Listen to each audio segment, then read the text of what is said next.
ഇന്നലെ കേരള സർവകലാശാല വിദ്യാർത്ഥി യൂണിയൻ്റെയും വിദ്യാർത്ഥി പ്രതിനിധി സെനറ്റിലെത്തിക്കുള്ള വിദ്യാർത്ഥി പ്രതിനിധികളുടെയും തെരഞ്ഞെടുപ്പായിരുന്നു. രണ്ട് തെരഞ്ഞെടുപ്പിലും അത്യുജ്വല വിജയമാണ് SFI നേടിയത്. സർവകലാശാല യൂണിയൻ്റെ തെരഞ്ഞെടുപ്പിൽ ഏതാണ്ട് 100% വിജയമെന്ന് വേണമെങ്കിൽ പറയാം. സെനറ്റ് തെരഞ്ഞെടുപ്പിൽ നല്ല വിജയം നേടുകയുണ്ടായി. സെനറ്റ് തെരഞ്ഞെടുപ്പിൻ്റെ വോട്ടെണ്ണൽ കുറച്ച് വൈകി. രാത്രി 11 മണി കഴിഞ്ഞിട്ടാണ് അതിൻ്റെ റിസൾട്ട് വന്നത്.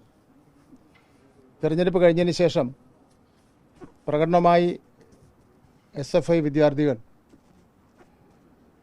പാളയം രക്തസാക്ഷി മണ്ഡപത്തിൽ നിന്ന് സ്റ്റാച്യൂവിലേക്ക് പോകുന്ന വഴിയാണ് ഈ പോലീസ് സംഘർഷം, പോലീസ് ലാത്തിചാർജ് ചെയ്ത് കുട്ടികളെ മർദ്ദിച്ചത്. തുടക്കമെന്ന് പറയുന്നത് പാളയം മുസ്ലിം പള്ളിയുടെ സമീപത്ത് 20ഓളം വരുന്ന KSU പ്രവർത്തകർ, അവർ വിദ്യാർത്ഥികൾ അല്ല എന്നാണ് ഞങ്ങൾ അന്വേഷിച്ചപ്പോൾ കുറേ പേർ അന്വേഷിച്ചപ്പോൾ മനസ്സിലായത്. അവർ SFI പ്രകടനത്തിന് നേരെ ആക്രമിക്കുകയും കല്ലെറിയുകയും ചെയ്തു. ഈ അവസരത്തിൽ യഥാർത്ഥത്തിൽ ഈ ആക്രമണം നടത്തിയ KSUക്കാരെ അറസ്റ്റ് ചെയ്ത് സമാധാന അന്തരീക്ഷം സൃഷ്ടിക്കുന്നതിന് പകരം പോലീസ് ചെയ്തത് 4 റൗണ്ട് ടിയർ ഗ്യാസ് SFIയുടെ പ്രകടനത്തിന് നേരെ നടത്തി, കുട്ടികൾക്ക് നേരെ നടത്തി, ജലപീരങ്കി പ്രയോഗിച്ചു. SFIയുടെ സംസ്ഥാന പ്രസിഡന്റ് ആയിട്ടുള്ള സഖാവ് ശിവപ്രസാദ് ഇപ്പം നിൽക്കുകയാണ്. അതുപോലെ സനൂപ് ബാലസംഘത്തിൻ്റെ സംസ്ഥാന സെക്രട്ടറിയാണ്. മനേഷ് SFIയുടെ ജില്ലാ നേതാവാണ്. ആഷിദ് SFIയുടെ നേതാവാണ്. അനന്തു, ആദർശ് തുടങ്ങിയ 15ഓളം വരുന്ന വിദ്യാർത്ഥികളുടെ കൈ എല്ല് പൊട്ടുകയും അതുപോലെ തലയ്ക്ക് സാരമായ പരുക്ക് ഏൽക്കുകയും ചെയ്തിട്ടുണ്ടായിരുന്നു. എന്നിട്ടും അക്രമകാരികളെ അറസ്റ്റ് ചെയ്യുന്നതിന് വേണ്ടിയുള്ള ഒരു നടപടിയും പോലീസ് സ്വീകരിക്കുന്നതിന് വേണ്ടി തയ്യാറാവുന്നില്ല.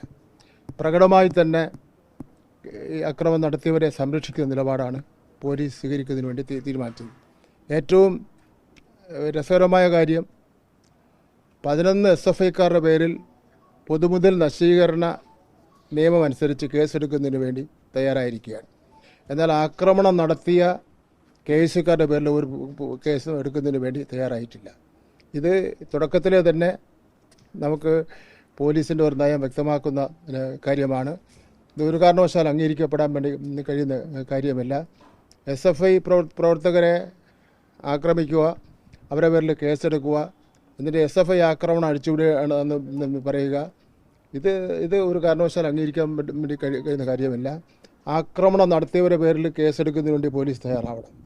ഇവിടെ പൊതുമുതൽ നശീകരണ നിയമം അനുസരിച്ച് കേസെടുത്തപ്പോൾ അക്രമകാരികളെ ഒരു കേസ് എടുക്കുന്നതിന് വേണ്ടി തയ്യാറായില്ല.